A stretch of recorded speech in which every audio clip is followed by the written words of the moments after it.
We're live. Yes, yes, yes. Good morning, everyone. This is RT Bear, Hack Shack Studios, morning hullabaloo for you. It's been a while since I've done one of these things. It's been a while since I've actually live streamed. Been busy working, doing a lot of work, trying to get black and white finished. every day, a little bit at a time, man. Getting there. And how are you guys? How you guys doing? So this is going to be a little bit of a Q&A as well. So if there's anybody out there in StreamYard land, let me know, and we can continue the show. I always need a sign of life. Always. Steven. He's got the best last name in the biz, Rockwood. Hey, I'm going to show off a piece of your artwork today. So Stephen did a great black and white fan art piece. So I'm going to show that on the live stream. So yeah, you guys, any questions? Let me know. I didn't grab a water, so this might be a dry stream. Oh my gosh, the dog just walked up. I hope he behaves himself. Yeah. So yeah. So we're going to. There he is. He just wreaks havoc, man. This dog is nuts. Can you get down? Arrow. Can you get down? Arrow. Get down. Get down. Oh man, that dog. Hey, I said get down. Get down. Get down. Yeah, well, he listens not so good. All right, get down. We're trying to do a live stream, Arrow. Yeah, so God, completely lost my train of thought. Why don't you get down? He's shaking the can. Wait, hold on for a minute. Wow, I am so sorry, you guys.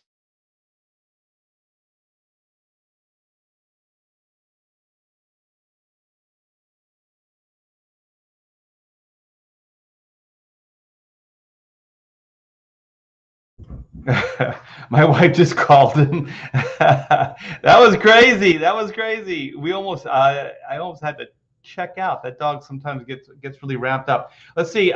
Steven says, "Good morning. Love the art. Seen on black and white updates. What is Mark Brooks high on? Your drawing is so perfect." Oh, thank you so much. I don't know. He's a little saucy. If you guys don't know, Mark Brooks is a Marvel artist. He does mainly covers. I liked his early work. Some of his cover work is a little too.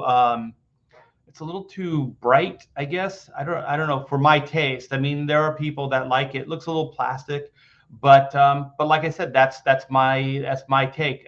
Apparently, a lot of people like his work. Just not a big Mark Brooks person. Like I don't really, his work doesn't do a whole lot for me, but that's not to say it doesn't have merit. It's just not my taste. And apparently he's a little saucy with Comicsgate. So he said something really untrue that everybody that goes to Comicsgate does their worst work. So all the established professionals from leaving the mainstream to Comicsgate have shown a deterioration in quality. I don't believe that to be true. I think it's probably just the opposite. But to each his own. I guess everybody has an opinion. Opinions are like assholes, as they used to say. Everybody has one.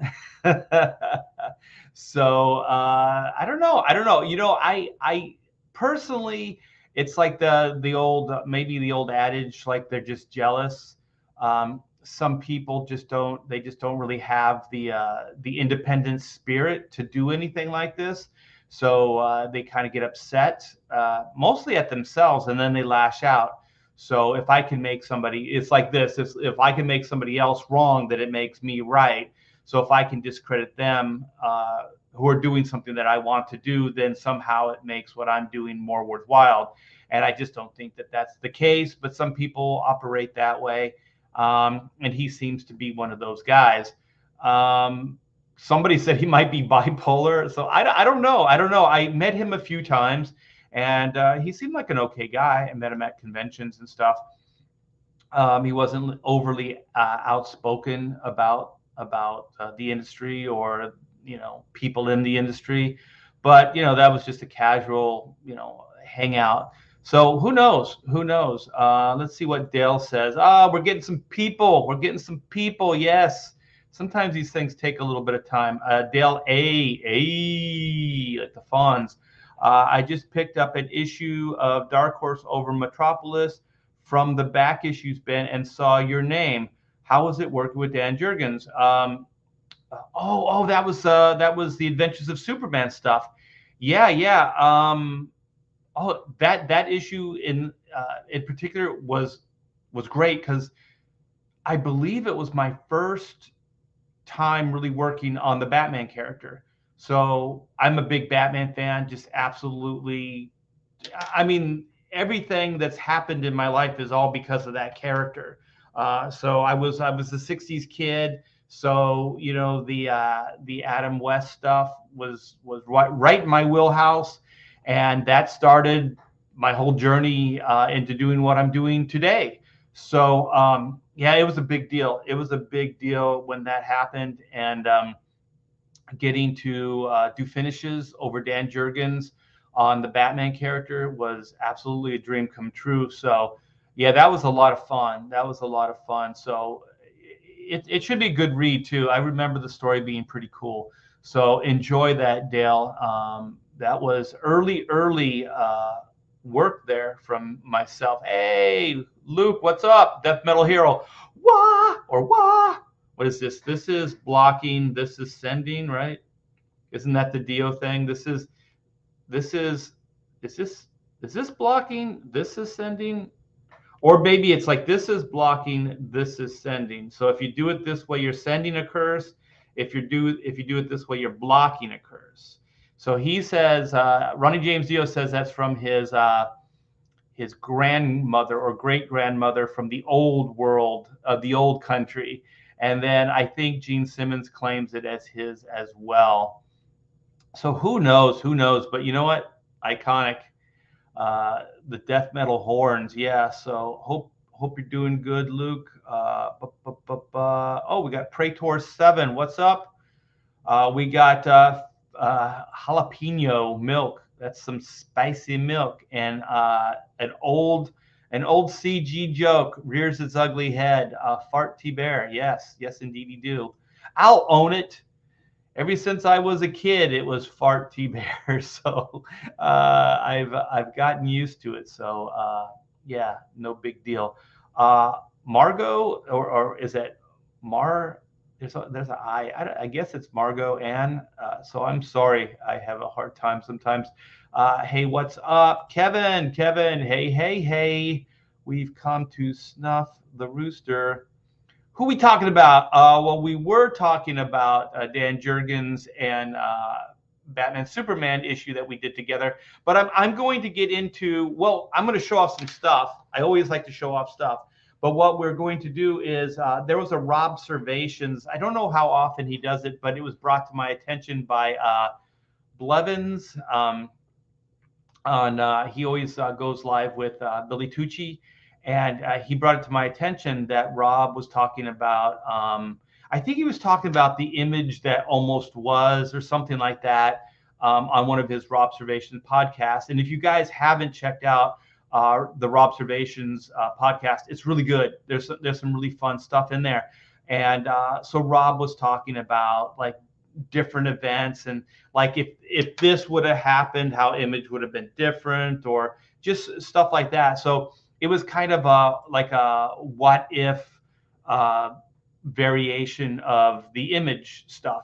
And so, well, we're still on Mark Brooks. Let me see. Before I get into too much detail, let me say. So anyways, I'm gonna get into that, and I'm gonna set the record straight because I am mentioned in there, and I'm not sure Rob got it correct. So if you guys haven't checked that live stream out, do so. I might get into more detail with Blevins because he said he would go live with me.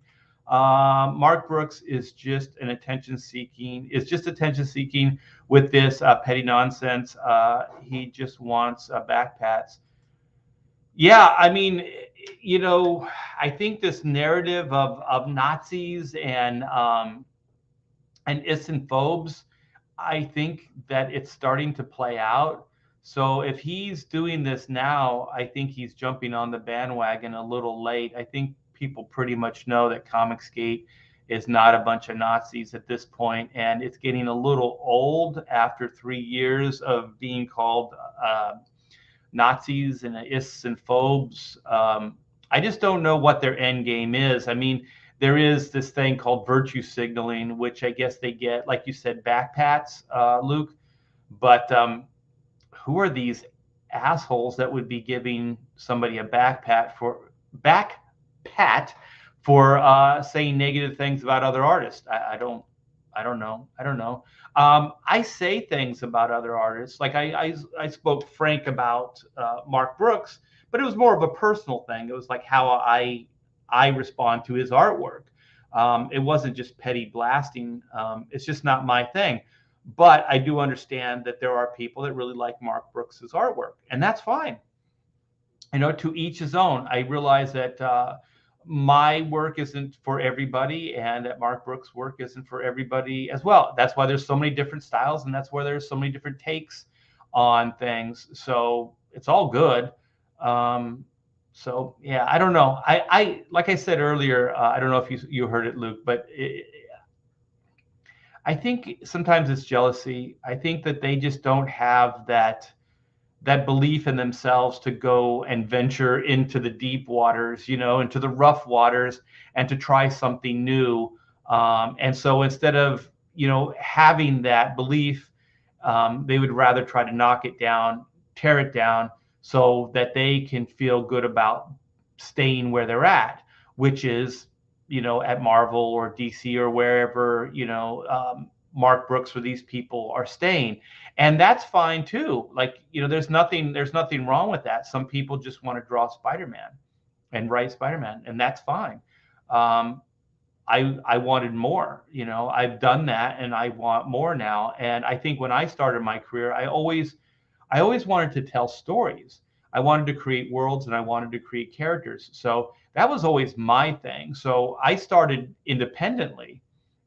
And so starting independently, that's what I wanted to do. So I was never really like, I just want to draw Batman or Spider-Man. I mean, that was cool, and that was fine, but it was kind of an aside. It was never like the thing I absolutely needed to do. I mean, there are some people that just want to draw comic books. Um, I can't say that I didn't want it, but that's not the path that I chose for myself. I wanted to do illustration. I wanted to do album covers. I wanted to paint and do renderings more than comic books, that type of thing. And so I kind of fell into it, and then it just was the place to be. Like I was able to pay the bills. The people were cool. The work was great. It kept coming in, kept me busy. I was making money. I was paying my rent. It was great. So that's where I stayed. And then the fun thing about like coming in, because like when I read comic books, I was a kid, and then when I got into my teen years, rock and roll, cars, girlfriends, things like that, I shifted over and I kind of stopped reading comic books. I was kind of casual. I would still pick a book up every once in a while, but I was never like I was when I was a kid.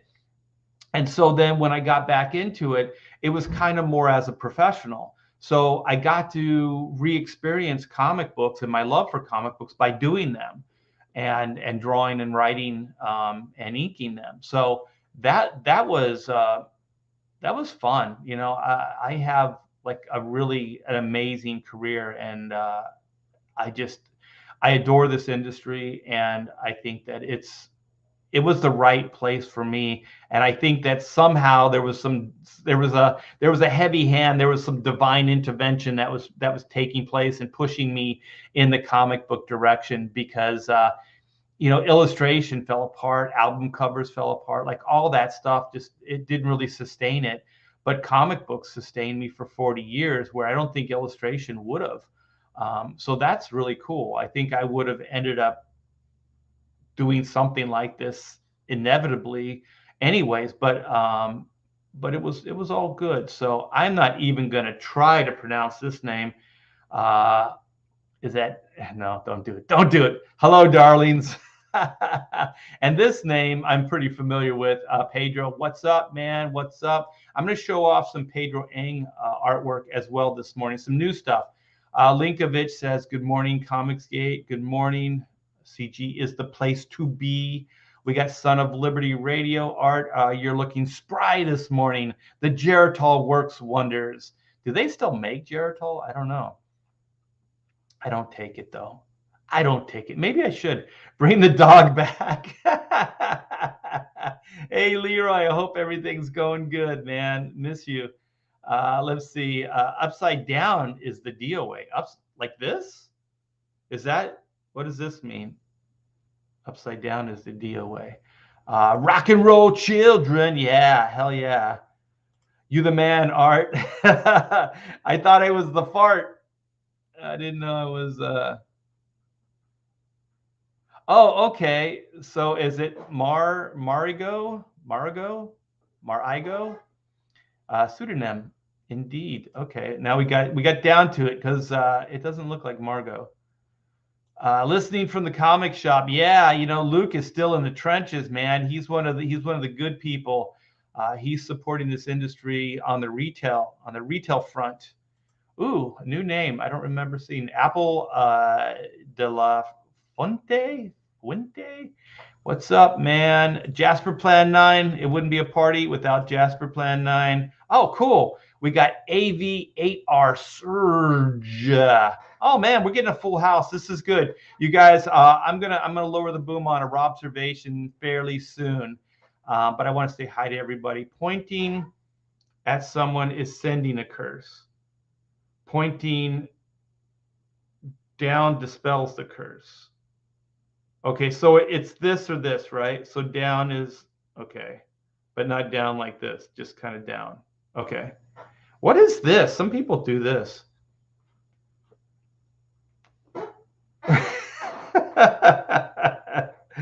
I should know this stuff. Apparently, Valentino, McFarlane, and Liefeld have all slightly different accounts about the start of Image. Yeah, my dad used to say you could have a car accident, you can have 3 bystanders that watch the whole thing, and you could have 3 completely different accounts of what happened.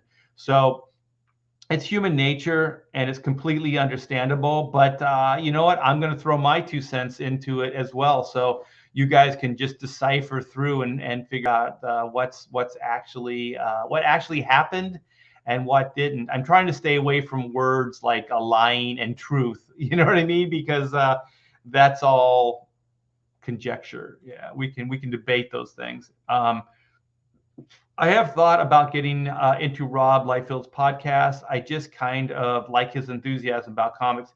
Yeah. He is super, super cool. Oh, you know what? I'm going to do this. Super excited to see Billy's completed version of Whitney White. Whitney sung aka White. I have that here. I don't have a finished version of it though. But let's show this off since Kevin is talking about it. I think this is it. Yes. This is the tab. Look at this thing. This is the great Billy Tucci, and he was commissioned maybe by Kevin. I don't know who commissioned it. Commissioned this White drawing. So this is Whitney Sung, aka White, from Black and White, and just so pretty. Look at that. Billy gets it, man. Billy gets it. Look at the length of hair. He's got this down. Yeah, all the details are there. Fantastic, man. So flattered to see stuff like this. I got some fan art coming in and other professionals drawing my characters. Just so cool. So damn cool. I like some of the little the variations from the designs, and it's pretty cool, man. So sometimes I feel like I'm going to add some of these things to my own designs. But this is really good, man. Billy just hit a home run with this thing. So yeah, is this yours, Kevin? Did you commission him? Not sure. Kevin is a big CG supporter, man. Where would my campaigns be without Kevin? Edwin, the ace, sign up for his Volume 2 mailing list. Hail Peeps. Yeah, get on it. We got Leg Kick. What's up, man? Let's see. AV says CG is real competition and they are threatened by it. So they try to tarnish the name because they can't compete on an equal platform. Yeah, it takes a lot of work to do this, man. It takes more work than getting a monthly assignment. That's hard work too, but there's many, many moving parts to these crowd funds.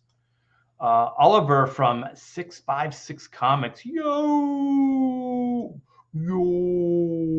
It sounds like slow motion. Jeff Pott.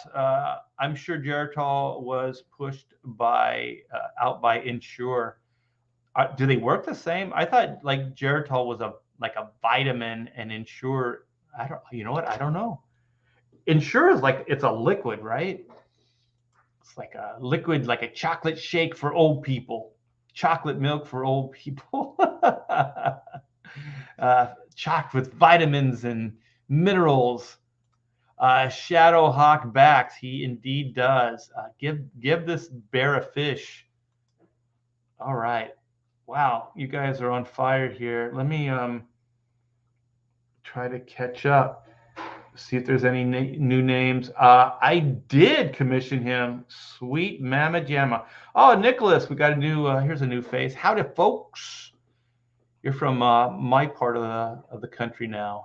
Oh man, Jose. Jose is so freaking talented. Jose, we got to do something, man. I gotta throw some money your way. I absolutely dig your artwork. Morning, everyone. Yes, I think we're all caught up. Insure and rum. Tasty. Are you serious? I don't think so, man.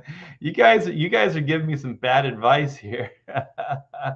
Okay, well, you know what? I'm going to show off some of that fan art that I teased, and then we're going to get into Robservations. Setting the record straight. Look at this. Look at this. This is Stephen Rockwood. He wants to rock with you. Look at this. Look at the little like robotic drones. Cool. Robots are killer. Look at all that background detail. This is great stuff, man. Look at Whitney kicking that bot right in the head. This is sweet. Like Whitney's kicking the dude and Reed's like blasting his head at the same time. They're like double teaming that dude. Just great stuff. Great stuff. If you guys don't know, the Black and White campaign has a fan art contest. So what we're doing is we're still taking entries, and we're going to pick. Let me see. It's either 3 or 5. But this is Steven's work. Let me come back, and then I just want to make sure I get this right.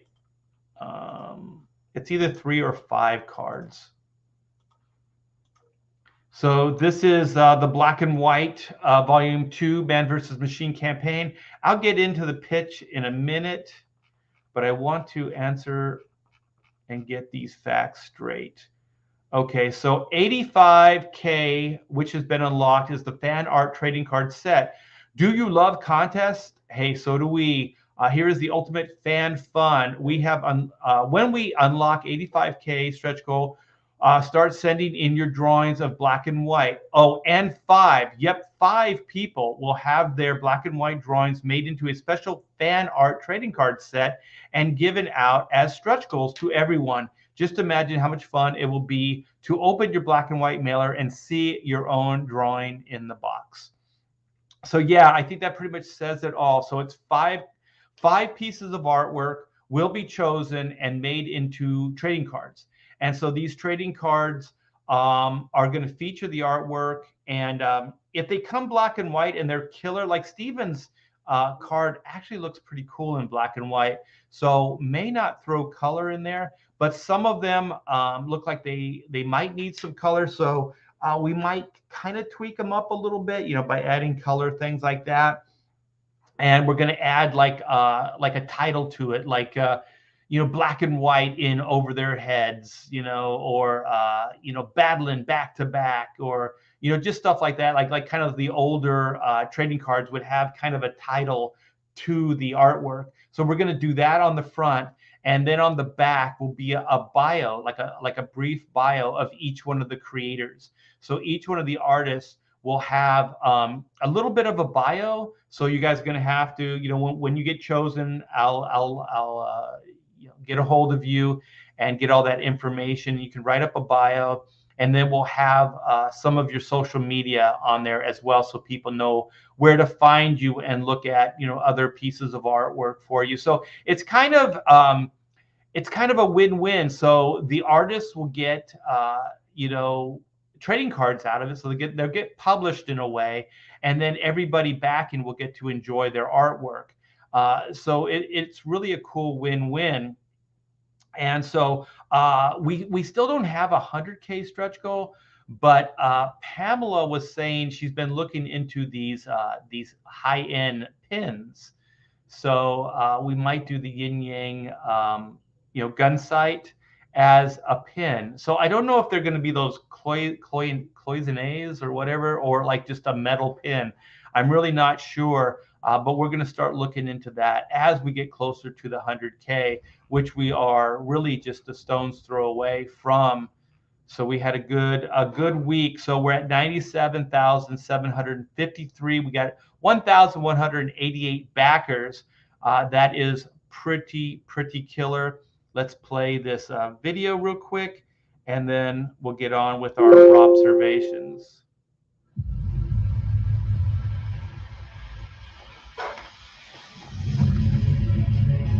From our team there comes the exciting conclusion to the Black and White origin saga. 60 pages of pulse-pounding action.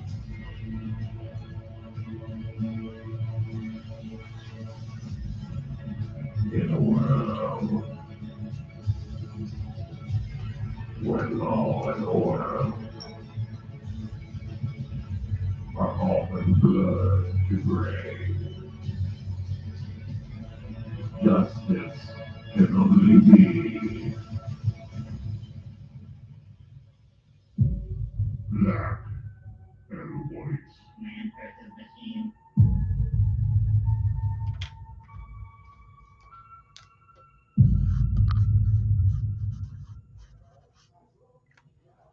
There you go, guys.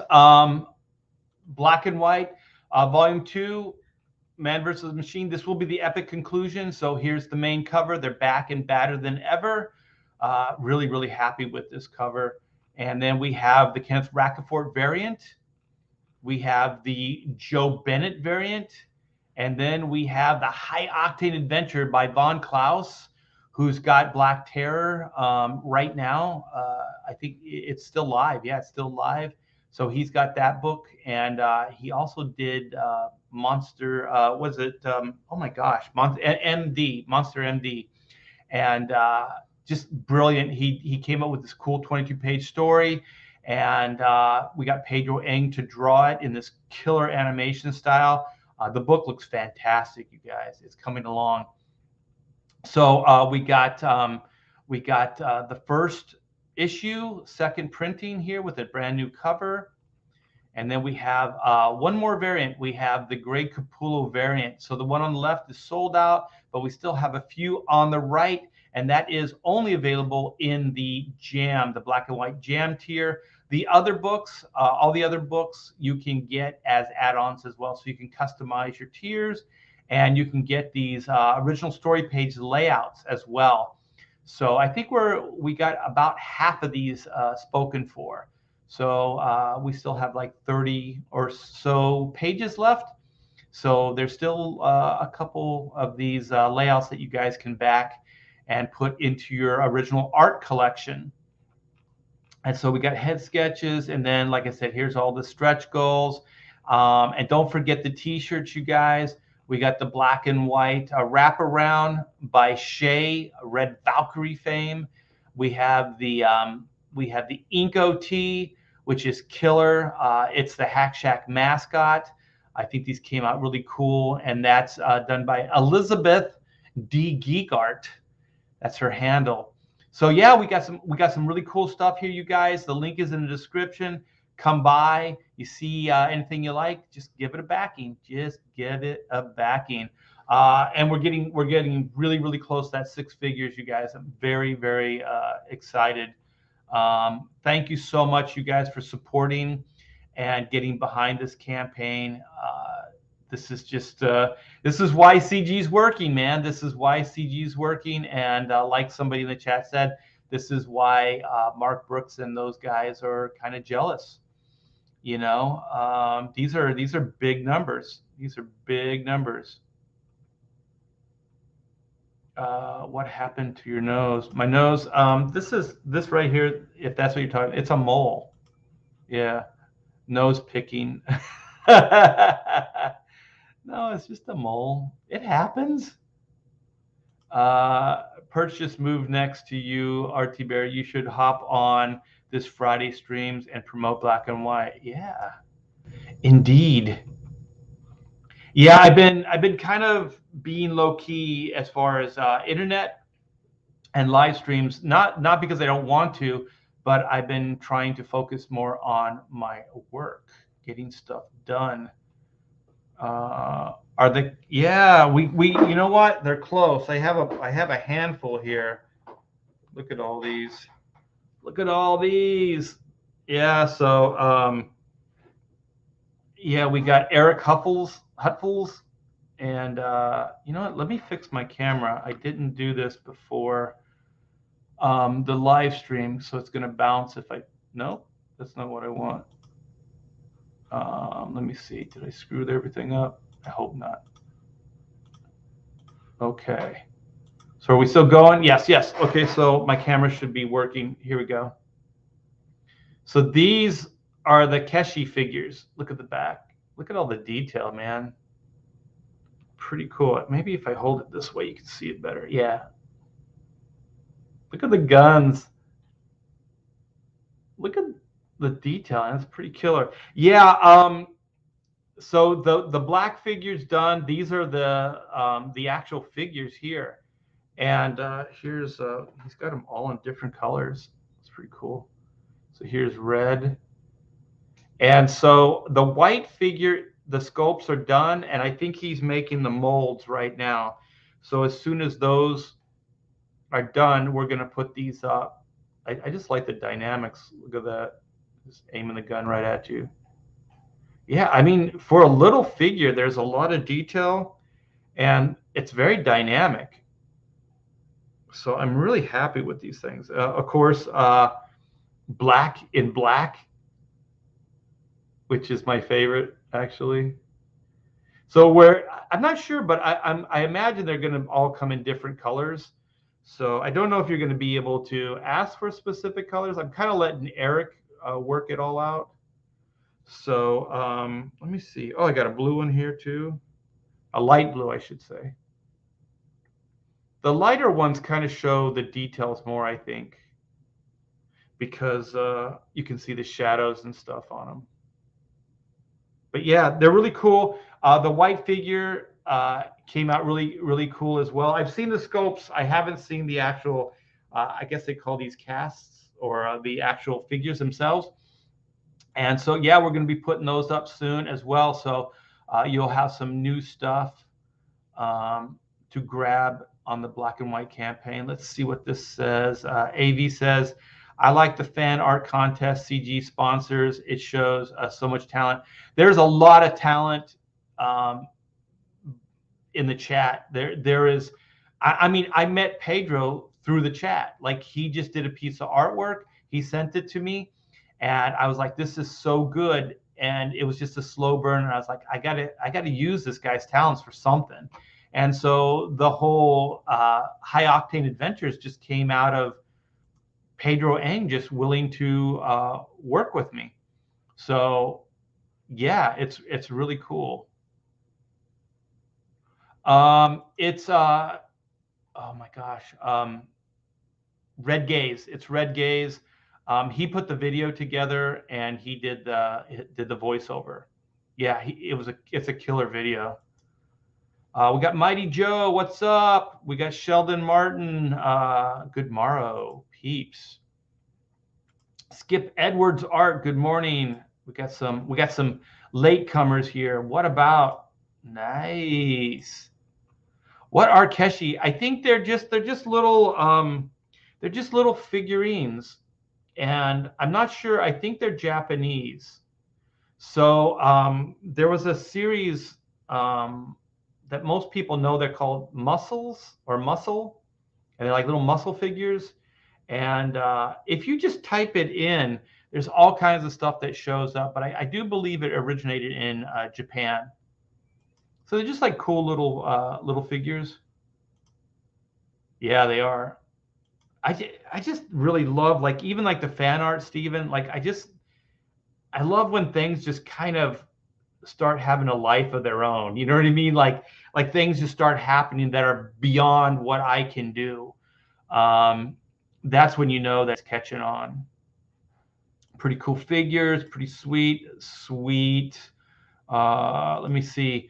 Are you doing cons this year? I don't think so, unless it's really, really close and it won't take me much time to get there. I really do want to just focus on getting the book done. Every day is more fun. I mean, at the end of every day, I'm disappointed because the day is coming to an end, and I'm not kidding. I just want to keep working, and so it's kind of sad when I have to pack up and then go to bed, and then I have to do that annoying thing called sleep, which is a drag. Let's see this. I just got my son into the X-Men Omni and Ultimate Spider-Man.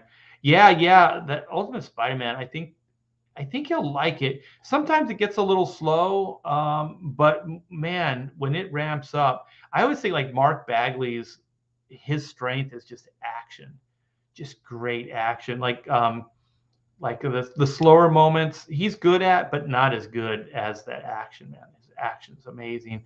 Worked on. I might try to get him to cobble together a homage piece. He's still working on his anatomy and rendering. Well, good. Yeah, I'd like to see it. Tell him to put together some black and white artwork. I'll show it off on the live stream. I gotta go. Have a great day, everyone. Take care, man. Peace.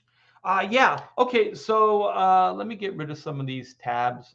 I get confused. Yeah. So you know what? I just remember. I'm going to tease one more thing.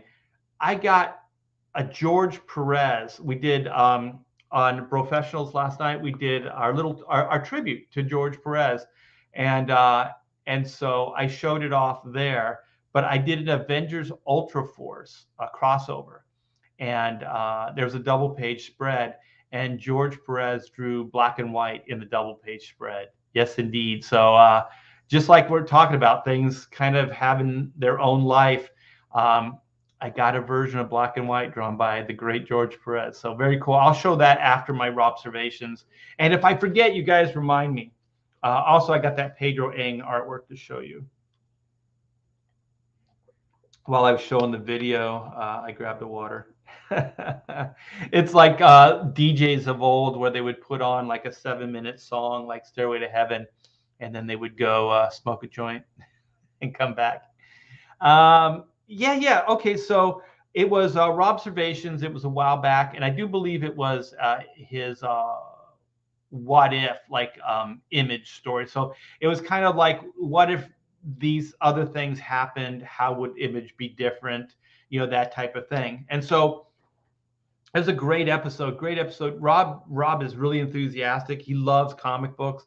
He loves them. And so some people brought it to my attention, because I don't listen on a regular basis, but they brought it to me. Blevins, he goes on Tucci's show all the time. They just call him Blevins. And he's the main guy that brought it to my attention. And we might get into more detail. He wanted to do a show with me. This was just kind of an impromptu thing for me this morning. I just felt like I had to touch base with you guys. And so it gets into like different like paths that things could have taken. So my part, or where he brings me into it, is of all things, it's with J. Scott Campbell. And so he says that the way he remembers it is that I had met J. Scott Campbell at a convention, and that part's true, in Colorado, and Jay gave me his portfolio, and Rob says it was with a lot of X-Men in the portfolio, but I still have those Xeroxes somewhere. I think I might have given them to Rob, but anyway, one of the things that like was my job was to kind of like talent scout for Extreme Studios. So let me back up completely. Okay, so I worked at Extreme Studios. So this is the Image days, early Image days. So Extreme was close to my house, so that's where I worked out of. And so Rob kind of gave me some studio jobs. So not just inking and drawing and writing and creating, but like official jobs. So like kind of like a talent scout. So if I saw anybody, bring them to Rob's attention, and also to like oversee and train new talent. So if inkers, pencilers came in, mostly inkers came in and they were a little rough around the edges, I would work with them and kind of, try to get them, bring them up to the level that they needed to be to get the work done at the studio.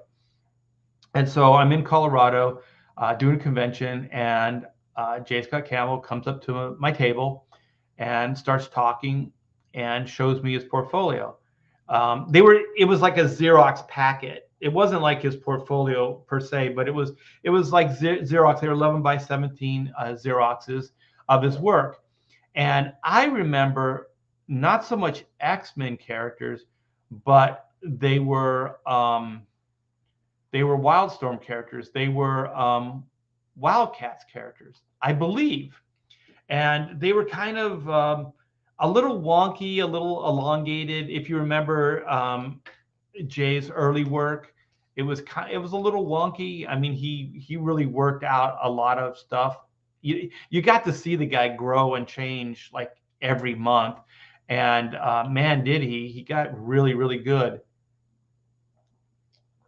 He created an entire empire based on his style, which was cool. And one of the things that when I was working with Jay later on what was it, Danger Girl, Danger Girl 7, he said, we were talking on the phone, and he said, "You're the reason this style exists." And I said, "What do you mean?" He said, "The way you inked Art Adams on the Fantastic Four run that you guys did inspired all this. So the line work that you were doing over Art Adams, I had never seen before. And it kind of always stayed in my brain. So that's what I was trying to emulate." And man, that's really, really flattering. That's really flattering. And you know what? On some level, it makes it all worthwhile. When somebody that talented and a superstar says that, it's really cool. A lot of artists aren't that generous. A lot of artists will just kind of use what you've done, and then they'll just kind of claim it as their own. So I thought it was really cool that Jay did that. So anyways, we had a great conversation at the Colorado show, and he gave me the Xeroxes.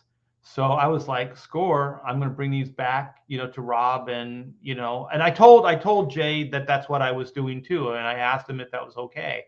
And so I did.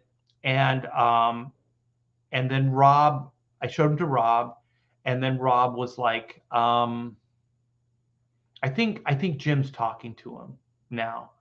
That's all he said. He looked at the pages. And he said, "I think Jim is talking to him." And I said, "It didn't sound like that when I talked to him. This is only days after, the convention." And I said, "It sounds like he's still looking for work. He wants a studio to work in." And so he goes, "Nah, yeah, I don't want to step on Jim's toes."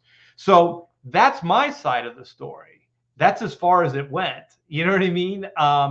it was, young J. Scott Campbell brings work to me.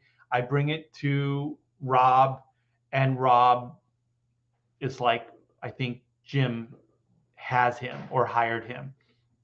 If Jim did, he had to have hired him within a day or two after I talked to him, because it wasn't that much longer, or after that I talked to Rob and brought the work to him. But anyway, like I said, I might still have the Xeroxes. I have Xeroxes that I have to go through. I'm going to do those on a live stream at some point. I know I've been teasing this forever, but it's just a matter of getting to it. And I might still have those early Jay Lee. Oh my gosh, J. Scott Campbell stuff, and I got some Jay Lee stuff too. But Rob tells the story this way. So Rob says, Art went to the convention, met with Jay, and then brought a portfolio back. But he says it was X-Men. These characters were X-Men characters. There might have been some in there, but I remember Wildcats characters. And then Rob says Art brought those to Marvel and showed Jay's artwork off to Bob Harris, and that they were in talks to use Jay on an X-Men book. And I don't remember any of that, because one thing is, I don't think I was really that close to the Marvel guys at that moment in time. Definitely, if I was still finishing up my Cable run, I was still working out of Extreme Studios, and my loyalty was more, if there was loyalty at all. I mean, I'm just a freelancer, but that's, loyalty is like a strong word, but my loyalty would have been more with Extreme than with Marvel at that moment in time, because I was definitely moving from Marvel to Image. You know what I mean? That was kind of going to be my home for as long as they would have me. And so I don't remember even having that kind of dialogue with Bob Harris, who was the editor of X-Men at that time. So I don't remember that. And I sure don't remember having a conversation with Rob where I mentioned that. So I don't know how Rob would have known about that, unless Rob was still talking to Bob Harris or talked to Jay Scott Campbell. So I don't know how Rob got that story, because the X-Men stuff, I don't remember any of that, so but it's a fun story. So the idea is, like, if Jim didn't hire J. Scott Campbell for that Gen 13 book, then Jay would have been an X-Men artist. So I think that's his what if. That's Rob Liefeld's what if scenario, that Jay Lee, or oh my gosh, J. Scott Campbell would have been an X-Men guy, and started his career that way.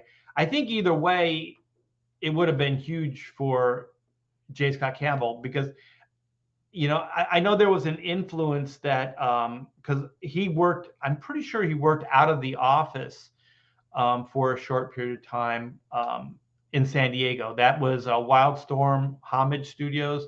And so, he could have learned a lot from Jim Lee and those guys, which I could see that definitely happening. Just Jim Lee's influence just on me and my work is immense. So I could imagine that was probably a contributing factor to J. Scott Campbell's work. And I'm not sure if he would have progressed as quickly, or what would have happened if what Rob said came to light, if J. Scott Campbell became an X-Men artist. It's an interesting and fun thought, like what would have came out of that. I know that J. Scott Campbell still would have been a superstar one way or another. I think that probably that animated look that kind of took over Marvel for a short period of time, like the Joe Mad stuff and things, I could see that definitely working out there, because like the cliffhanger books that later happened. I could see like Humberto, Joe Mad, J. Scott Campbell, Chris Bachalo, who was doing X-Men books, and I worked with him on those books. It maybe would have happened earlier. It may have happened earlier if J. Scott Campbell, was recruited over there. But just to set the record straight, I don't remember any of that. And I'm not calling anybody out. I'm not calling Rob a liar or anything like that. I mean, it could have happened, but I don't remember any of it. So, like I said, I just remember bringing Jay's work to Rob right after the con, showing it to him, and Rob saying, I believe that he's Jim's guy, like Jim Lee's got him. And so I guess there was an understanding between the two that they didn't try to woo each other's talent, but I'm not completely sure that happened. I think if they wanted whatever they wanted, they would have taken it. I don't think they would have stopped. But Rob didn't. That's more the what if. I think is like, what if Rob would have hired J. Scott Campbell at Extreme Studios? I think that's my what if. Now that I think about it and fully realize the idea, is that Rob did have an opportunity to hire J. Scott Campbell. So maybe he rewrote history because he doesn't want to, fully realize that he passed on J. Scott Campbell. How things would have been different, over at Extreme Studios. Who knows? But it could have happened. It definitely could have happened. I tried to make it happen. And also, just for the record, I was pretty close with sorry, I'm getting a little dry. Greg Capullo. And so Greg Capullo and I were pretty tight around that time. And he was just starting to look for other, he was at Marvel and he was looking for other opportunity. And, obviously the Image stuff, just like, Comicsgate right now, was a big thing. And everybody wanted to work there. And I'm sure the people that didn't get asked to come over were probably pretty salty about it and probably badmouthed all those guys, just like they're badmouthing CG now. So people are people. They're always the same. But anyway,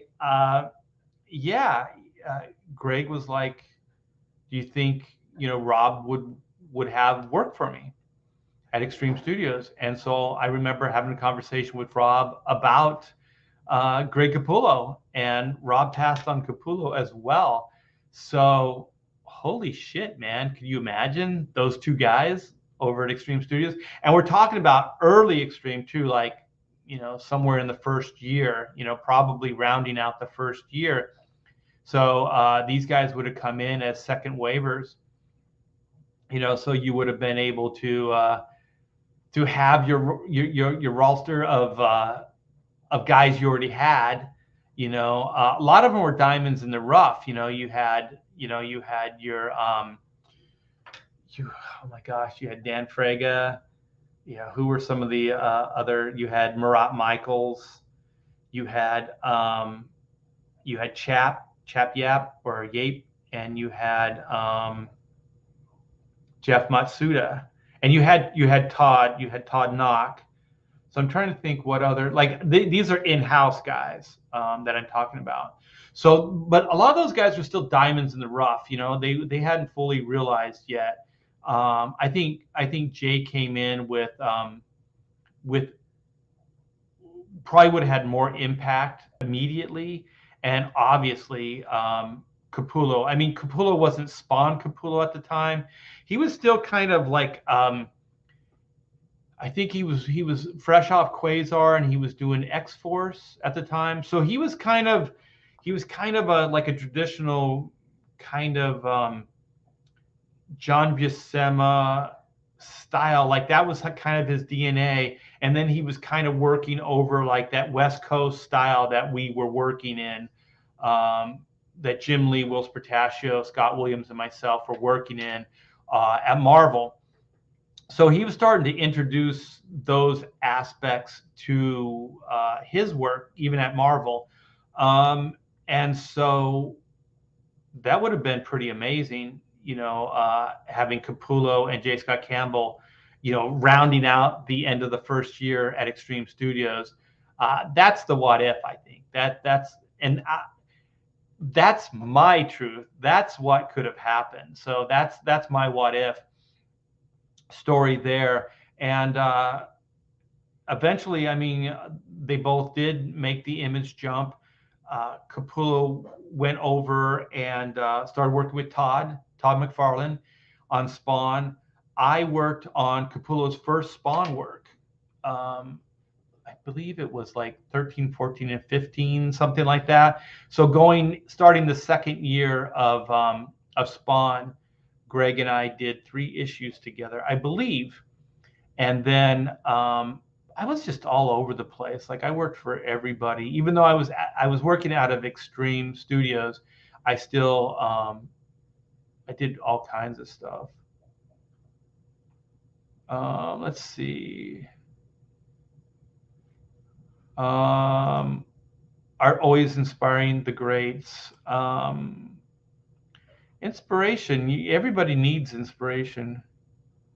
We need to see those. I think he's talking about those Xeroxes. Yeah, as soon as I break those out, if I have them, I'll show them off for sure. I'm not sure, because I was thinking I would scan them, so you get a better resolution. But there's boxes, like FedEx boxes full. I think I have 2 or 3 FedEx old, like 11 by 17 Federal Express boxes full of Xeroxes.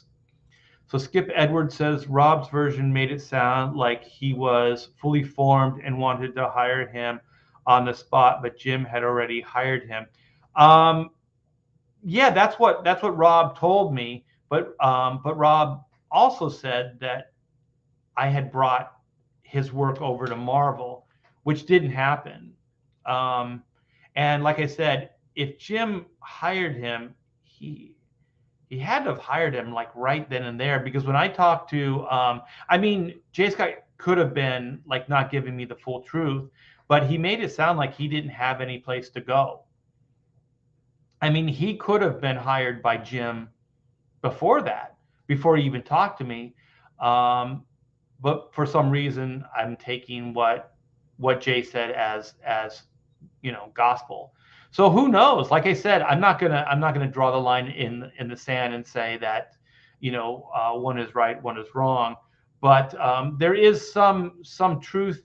There is a through line of truth, but I don't remember the X-Men part.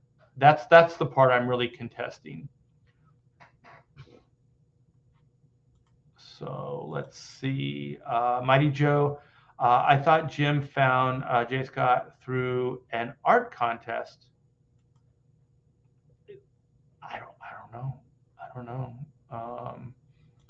Skip Edwards says Richard Friend and J. Scott Campbell shared a studio space. Okay. Yeah. So Jay did work out of Wildstorm for a while. Yeah, I would go hang out with those guys every once in a while. I remember an inker I was working with at Hack Shack Studios. His name was Troy Hubbs, and he didn't stay long. And then he went over to Wildstorm, and I believe he was one of the early inkers on Travis Charest, his work.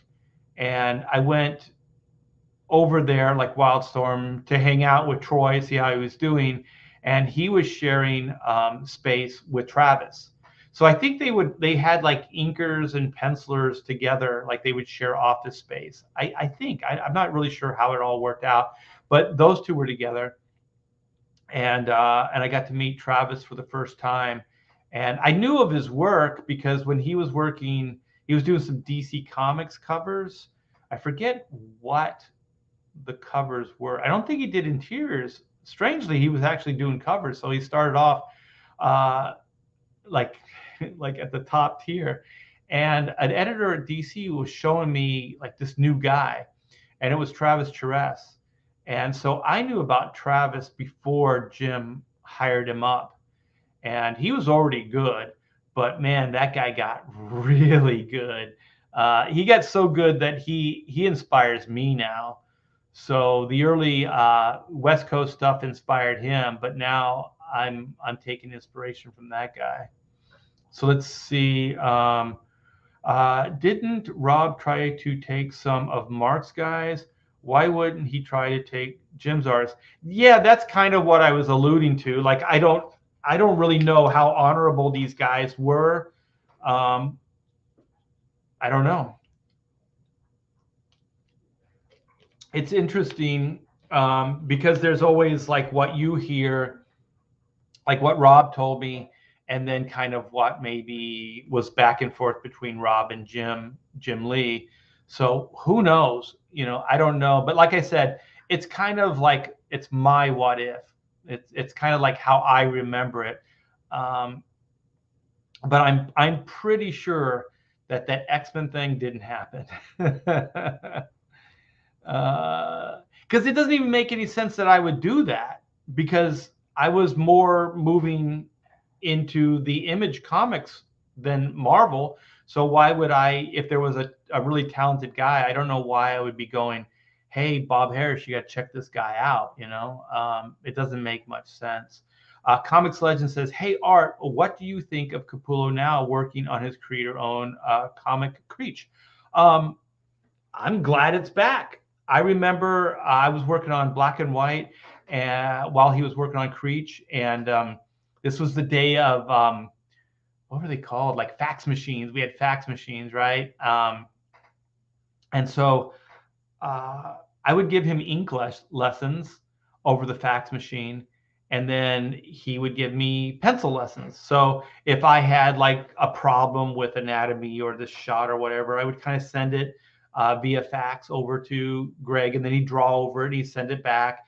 And then, while he was inking, stuff, he would do the same, and then I would work over his work and send it. And we would just have like creative conversations.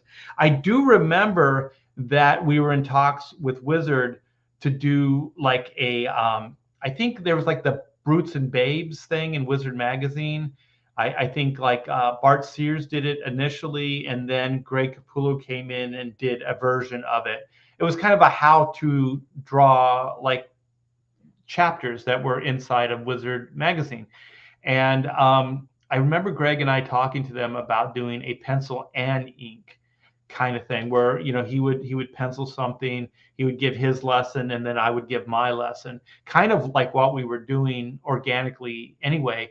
And so that obviously never happened. But then the Greg Capullo penciling thing came through, and that stuff's great, man. Greg's lessons, just fantastic. And so yeah, Greg was working on Creech at the same time I was working on Black and White. And so I do remember he was telling me this story, and these are going to be some spoiler alerts. This was the original Creech series, and I think there was complete mayhem. Like nobody lived at the end of the story, and so I was talking to him. I was like, "It's a dark story." He's like, "Yeah, I like the dark stories. Like this is cool." And I said, "I like dark stories too, but I do like when there's just a little bit of hope at the end. There's something there that makes there a point to what has gone on." So, like, just for an example, it's like the first Crow, the movie. Okay, for me, what's the most important part of that story is the little girl. So there's this little girl that liked Eric Draven's character, and so she was kind of on the street. She was kind of raising herself. Her mom was a heroin addict and didn't really pay much attention to her, so she was kind of like on the street raising herself. And so this character, Eric Draven, and his fiancee were kind of looking after her. And then they were both killed. So then the little girl had nothing. And so then, the story, Eric Draven rises again as the Crow, and then he basically goes after all the people that wronged his fiancee. But by doing that, he also saves the little girl's mom.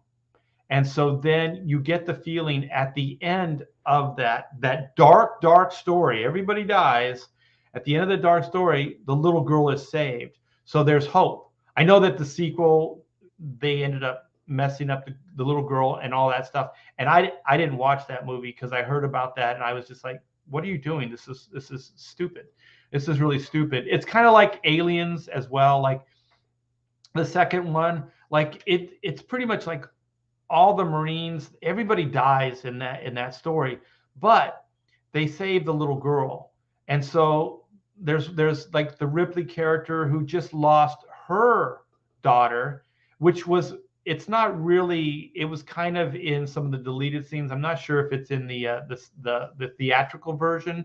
But there was this kind of loss that she was mourning, and it was mostly just because time, like she was in cryogenic sleep, and so her daughter just kind of aged out, and so then she was feeling bad that she wasn't there for her kid, and so then this new kid comes along, and so she saves the kid along with Hicks, so they're the only survivors, and it's kind of like, you know, the mom, dad, and the kid. You know what I mean? It's kind of like this family type of unit that survives this whole onslaught of incredible darkness, like just violence and darkness.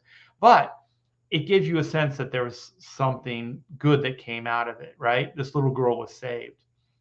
Out of everybody that those terraformers or whatever those people were, those frontiersmen, they all died. The little girl's family all died. Like everybody died, with the exception of those three characters. So that was the hope. And so Greg had a similar, like, well, not a similar ending to that, but like a similar dark ending where just everybody died. And I don't really remember the details of the story, but I just remember saying that the little kid, there's like a baby or something in the story. I don't know if you guys remember the story. It's been years since I read it, but I said, I think just as a little bit of hope, the kid's got to survive. Like Creech saves the kid. So then there's a little bit of, like, he didn't want to make it like it's a hero, or like he didn't want to do like a traditional hero story, which is fine. But I do think that you want to get a little bit of hope in there. You know, like I think all horror stories, things like that, there's got to be a little bit of hope at the end that comes out of the story. Or for me, it's kind of like, what was the point? You know what I mean? Like, what's the point of the story? Man, he passed on Capullo. Todd scooped him up right away. Yeah. Some of Capullo's X-Force art was good. A lot of it was good. I liked all of it. I don't think any of it was crap.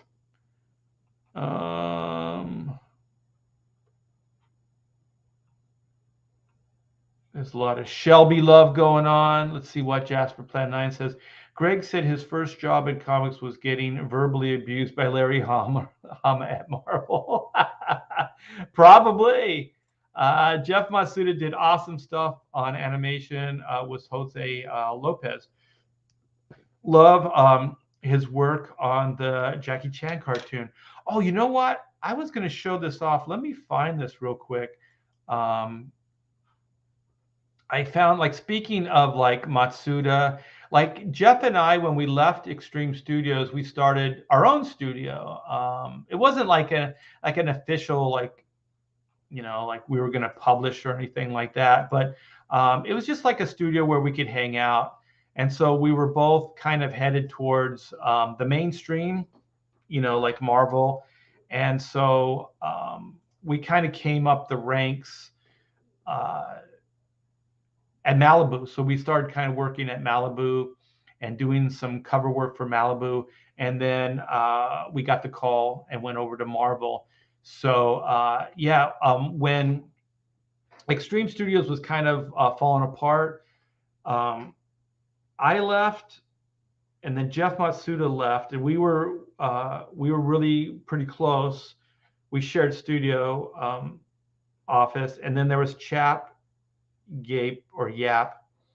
and so Jeff actually left the studio. Chap still had some of that Heroes Reborn stuff, but he was working out of our studio. And then Sam Liu came over, and then Chris Leitner and Aaron, the Liquid guys, came over as well. So then that was kind of like we just hung out. We weren't really kind of had any big master plan. We just kind of liked each other, and we hung out.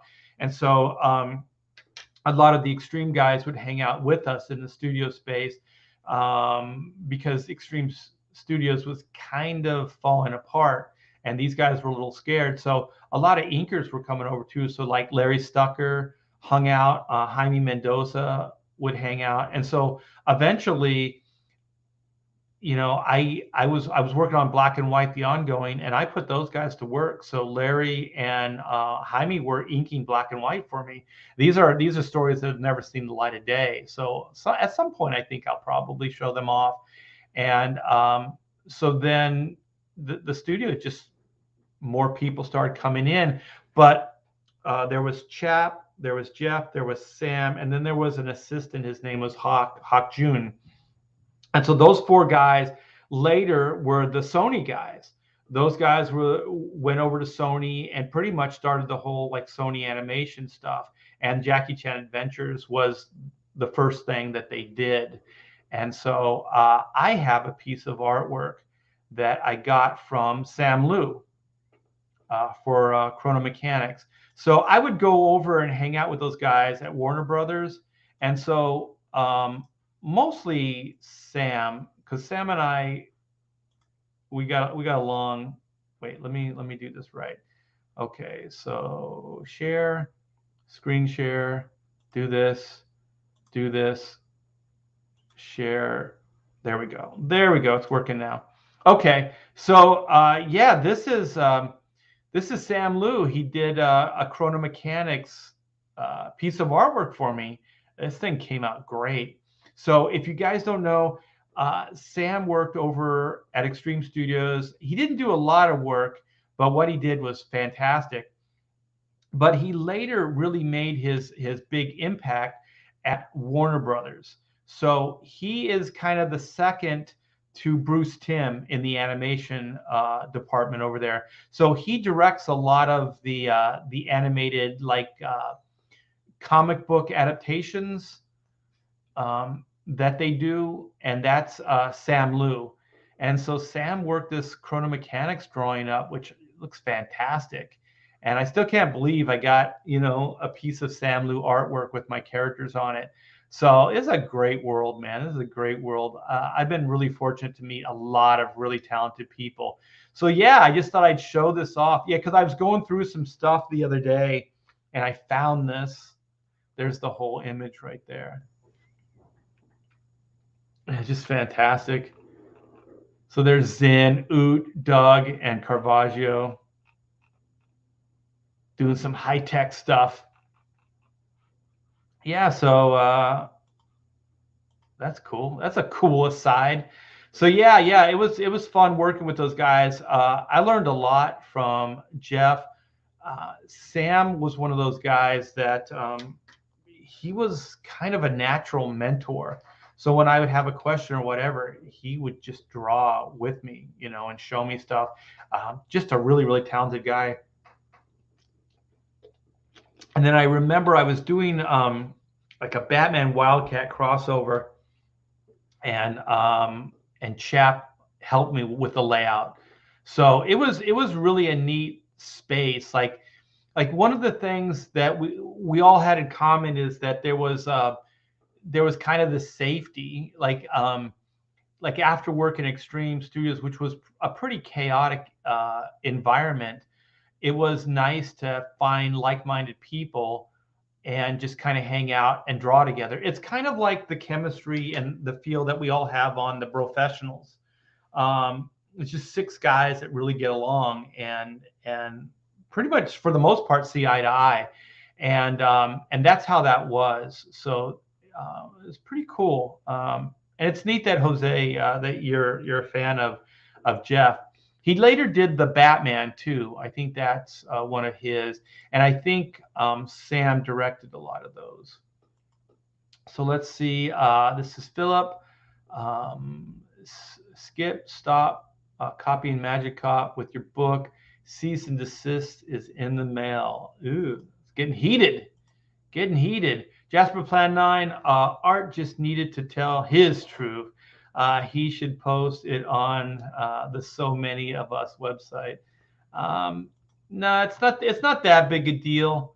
It's just a fun aside, just something to talk about, in the day, we used to do whatever.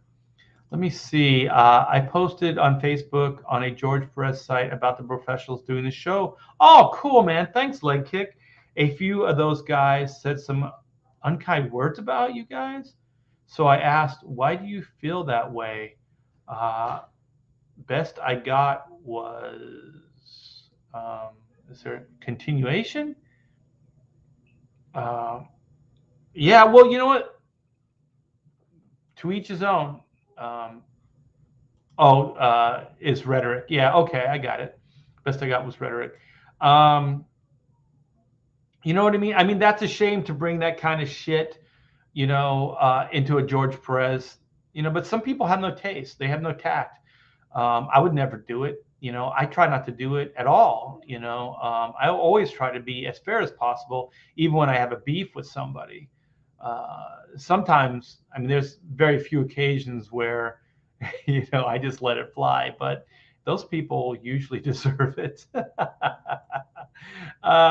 Leroy says, I keep waiting for the part where Art dozes off, mumbles about the weather, and drools on himself. Man, with friends like you, who needs enemies? I don't drool. Drool's for fools.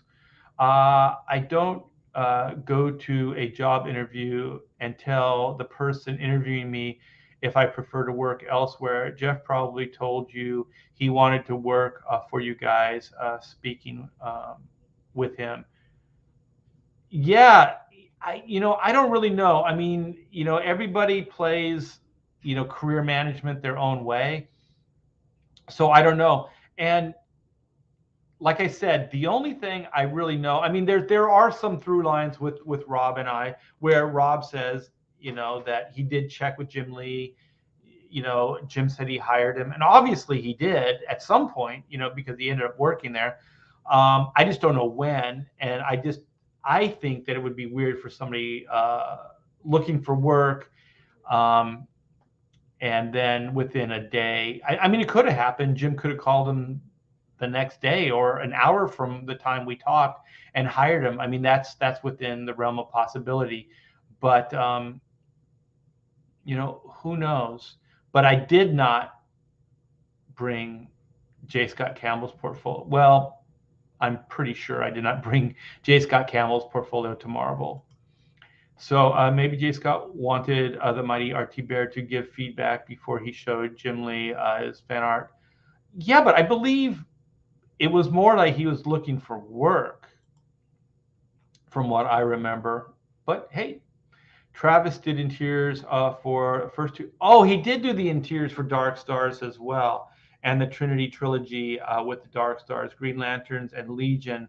Strowman took over interiors after. Yeah, that's what it was. It was that Dark Stars book. Hey, Trevor, speaking of Hack Shack alumnists, Trevor Cameron, yes, talented mofo indeed. Hey, Trevor, got some Trevor fans. Let's see, Sheldon Martin. All I remember from Creech was the big monster, the scientist, and being against abortion. Yeah. Oh man, Art, the original comic is much, much darker. The little girl had no connection beforehand to Eric and Shelley, and she was much younger and more vulnerable.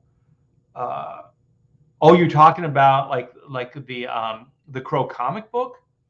Yeah, maybe. I know I read the comic book, but the comic book was kind of fragmented. it wasn't as coherent as the movie. I mean, obviously it was serialized and the movie was 2 hours, so they had to condense things down.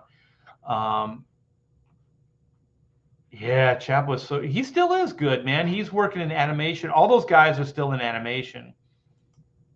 So I think Jeff does video game work a lot as well. But I think Chap is a designer and storyboards.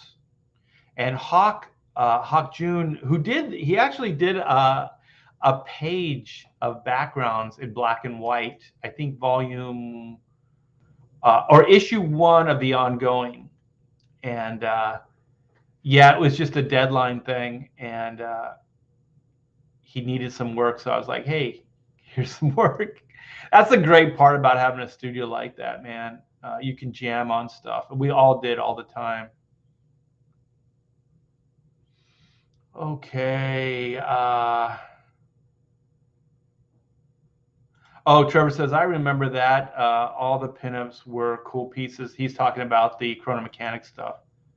Sam Liu is still at war. Yeah, I think he's, like I said, he's second only to Bruce Timm over there.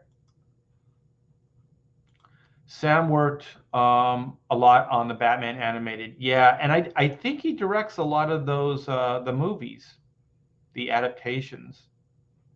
Morning Art, what's up, Tib? All right, I'm going to start wrapping this up soon.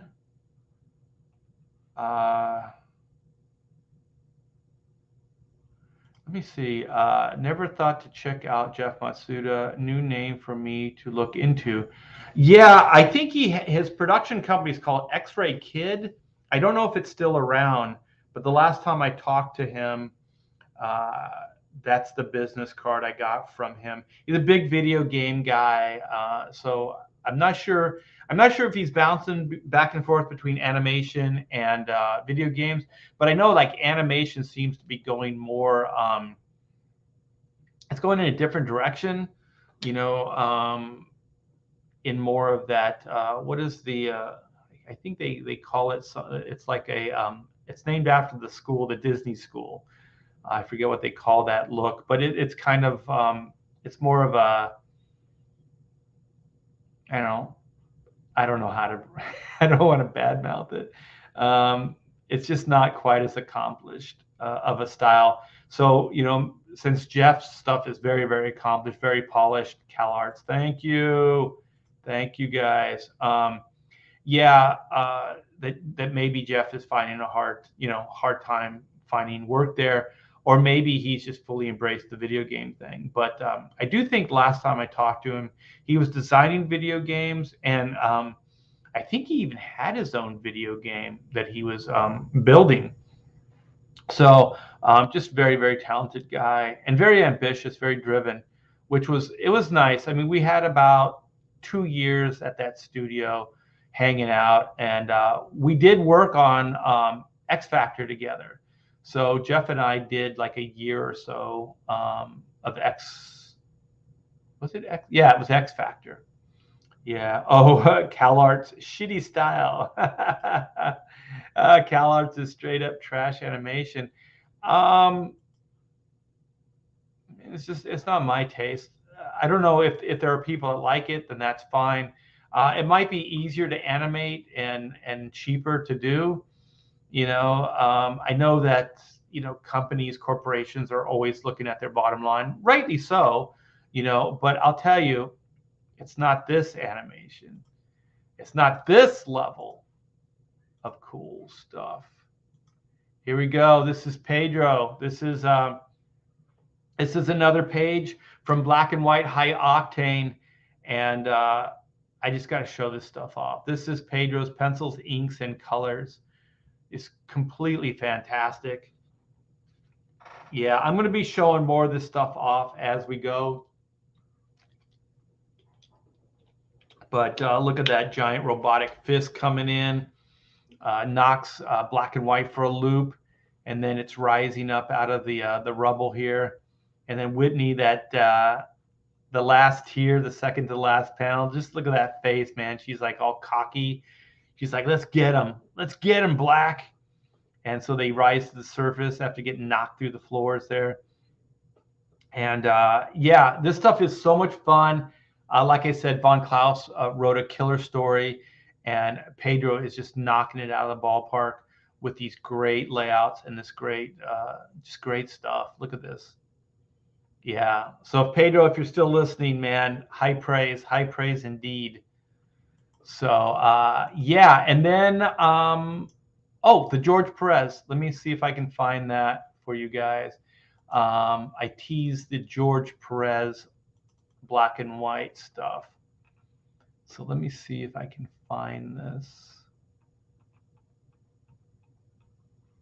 Okay, this is one of them. Yeah, there's the close-up. And let me find, nope, that's not it. That's not it. I got click fever.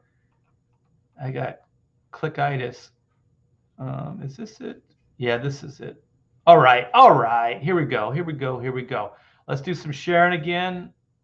Let's do some sharing. I found my art. Boom, baby. All right, this is the Avengers Ultra Force crossover, which I was the inker du jour, man. I was chosen by George to come in here and ink this extravaganza, which was, I mean, this is just part of the craziness that was this book. We got so behind because it took so long to do that it ended up I had to give up pages to other inkers. But one of my bucket list things was to ink George Perez. So I'm very fortunate that I was able to do this. And so it was also cool. It's the closest to an Avengers book I ever got. And the cool thing about this Avengers story is the traditional, like the classic Avengers were in it. You know, like Thor, Captain America, Iron Man, Vision, Scarlet Witch, you know, Quicksilver, you know, all the cool characters. So if you look between Iron Man over here on the right side, and then Captain America. If you look at Iron Man's fist, like his right, our left, right next to his fist is White's head, her face. And then if you scan across, you see the woman's foot. I don't know the character's name. And you go over to Captain America's shield, you see black. So here you can see black and white, drawn by George Perez. And these are really tiny characters, you guys. So I'm blowing this up to, you know, the nth degree.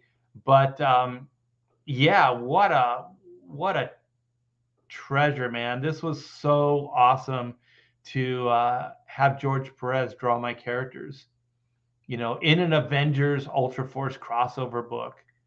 And so you can see, like, there were other, I think this was like the universe running amok. I think that's the point of this page here.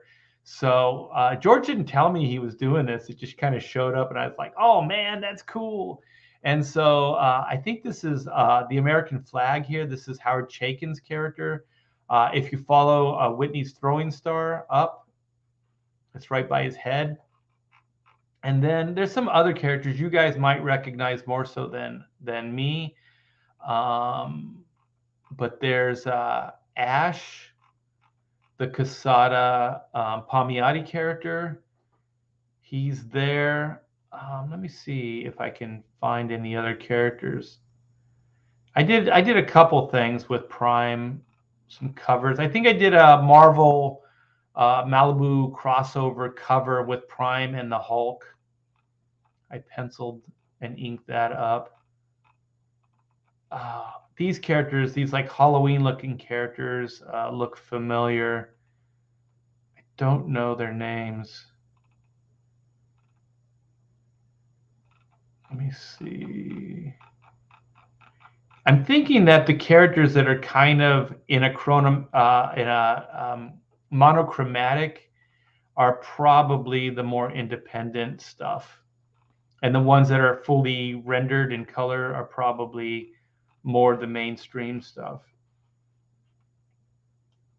Or the characters, there's the Wasp, the characters that are featured in the story. So let me see.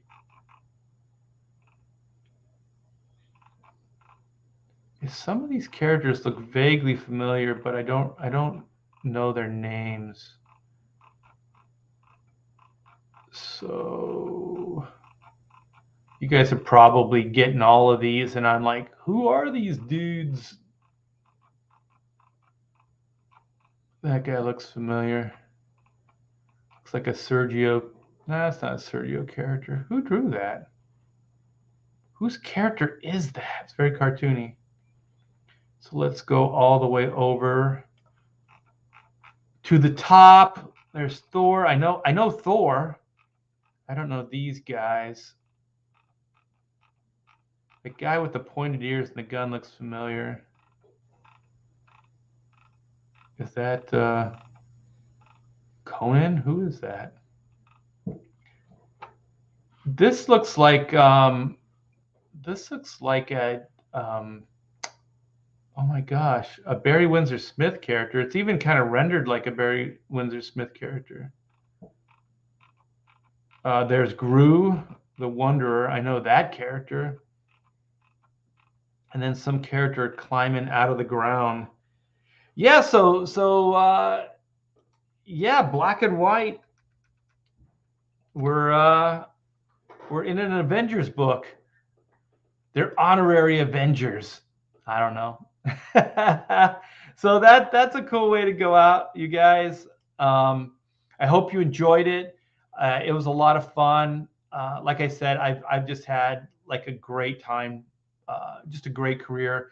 It's not over yet, but just hanging out with you guys is also, it's just the icing on the top of a great career cake.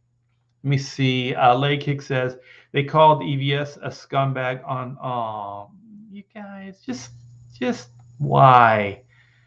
God, you can't. We can't even just celebrate. We can't even just go, wow, this is great stuff. Paying tribute to George Perez. Nobody got political or anything like that last night on.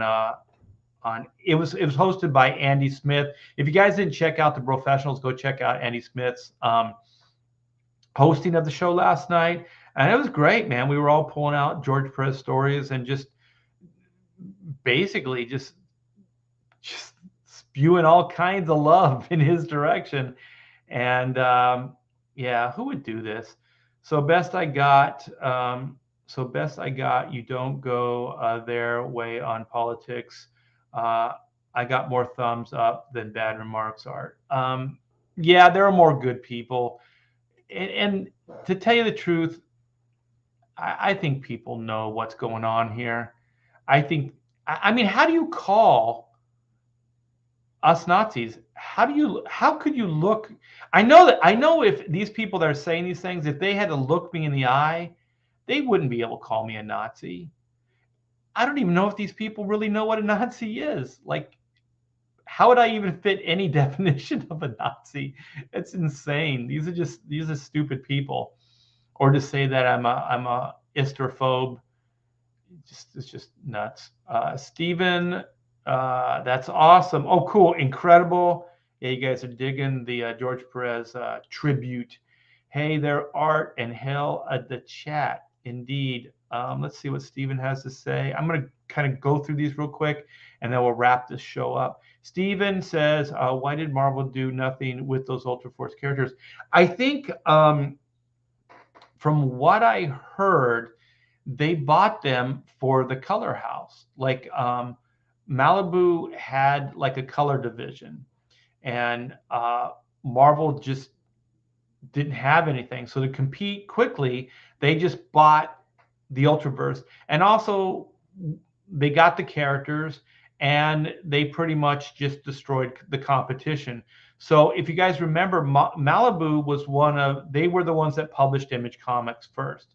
So it could have just been a spiteful thing. It could have been, like, you back those guys, well, we're going to destroy you.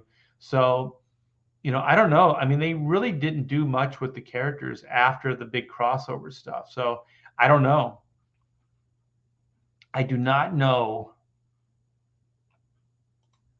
George Perez drew Black and White. My head exploded. I want this. I don't know who owns that page. I don't own the page. Yeah. Oh, you guys are like recognizing some of the characters. Cool. All right. Let's see. What's your opinion on the comment by Mark Brooks on Dale Keown's Cyberfrog double page of Cyberfrog, Salamandroid, and Heather swarmed by Vespa, where he said no focus? Yeah, it's just sour grapes, man. Like I said earlier, I just think I just don't think these guys have the faith in themselves and in the industry to do what we're doing. Um, I think I said it last night on the profession. Did I say it on the professionals, or maybe it was after the professionals was over?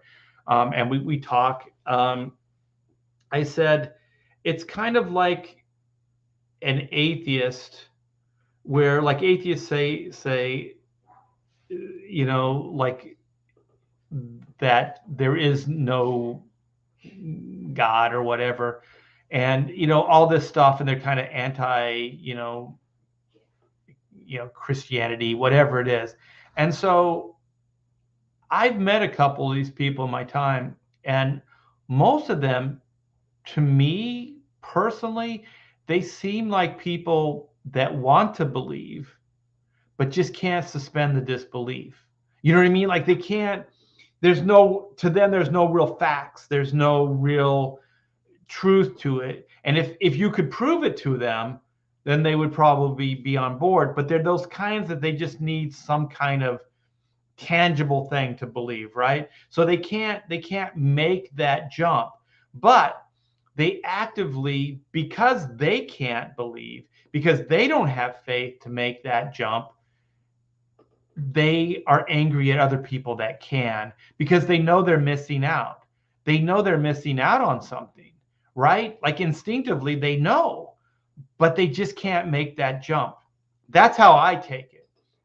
I'm not saying everybody's like this, but and then also like with atheism, sometimes a lot of times it's people that they feel like they were forsaken by their religion or their faith, which is also similar to like maybe some of people that are anti-CG, like they're kind of disillusioned with where they're at, but they can't believe in themselves, so they don't have faith to make that jump.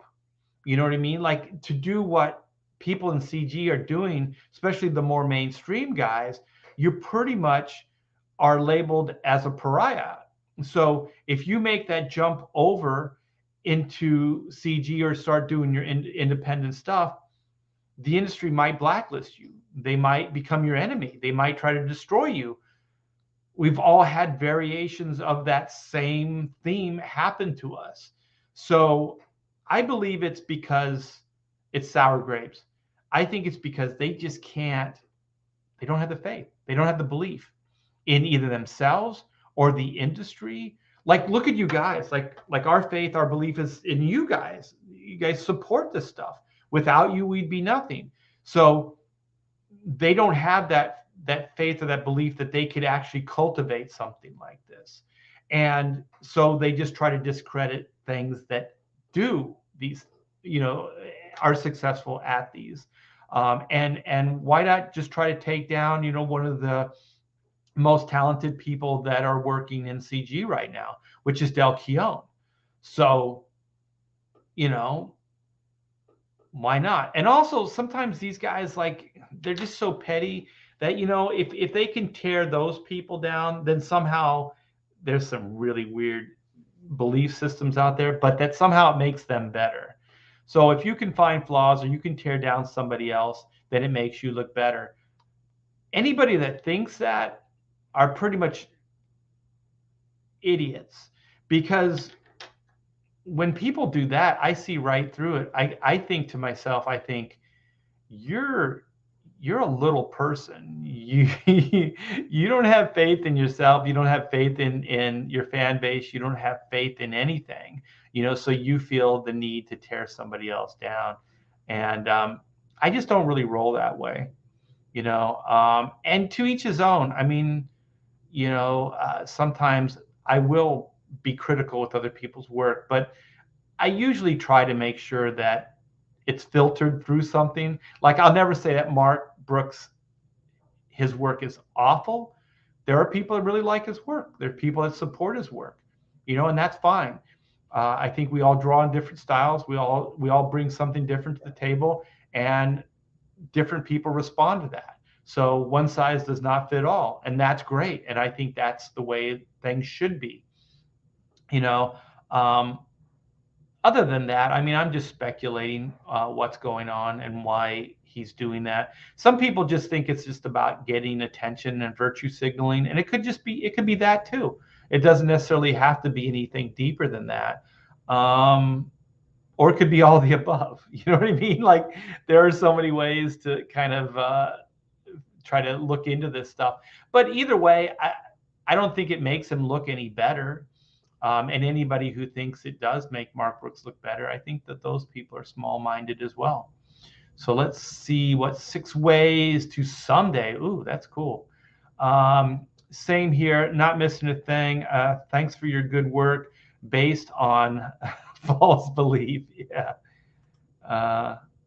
Partly, yes. Let's see. Steven says, like Del Keown or the legend Archie Bear.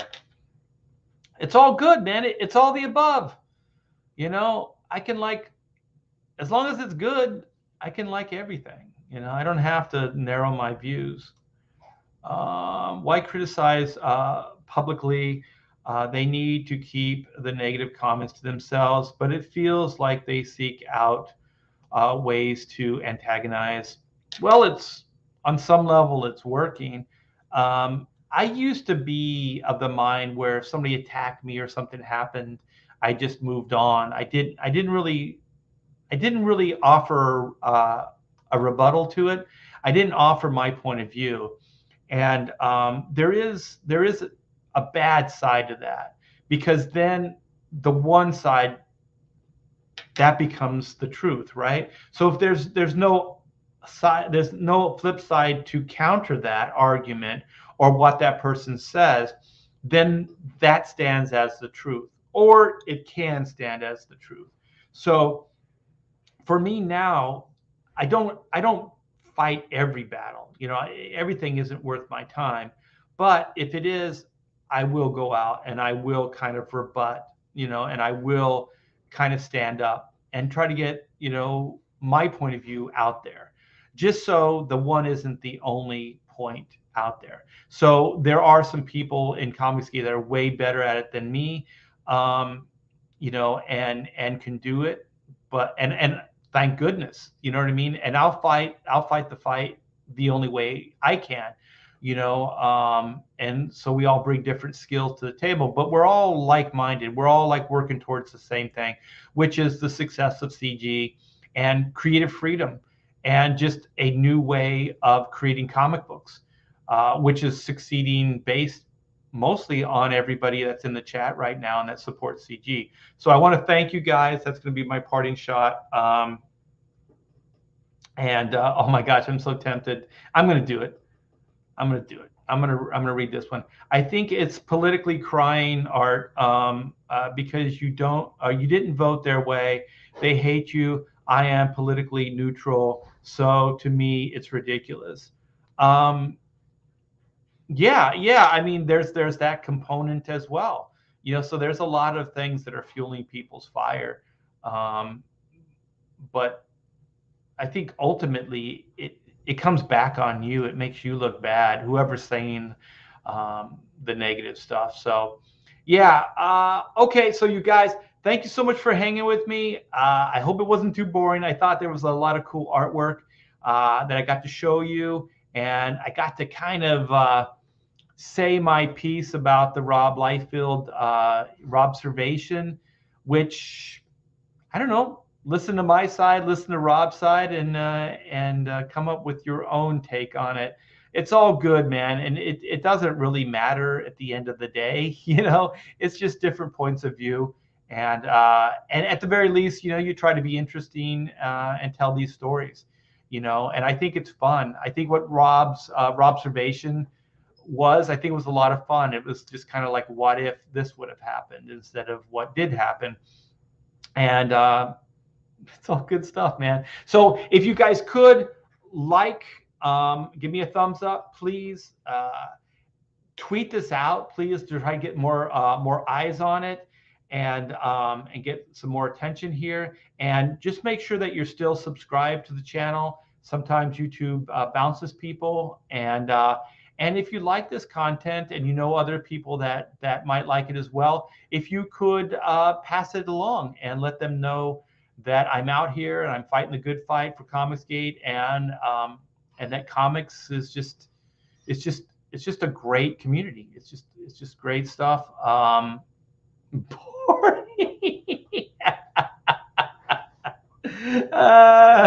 blame the one-armed man. Holy shit, you guys! You guys are the best. All right, man. Well, I'm gonna go get some lunch and then get back to work on Black and White. So thanks so much, guys. Have a great day. Have a great weekend, and I'll see you Monday for the King Show. Take care.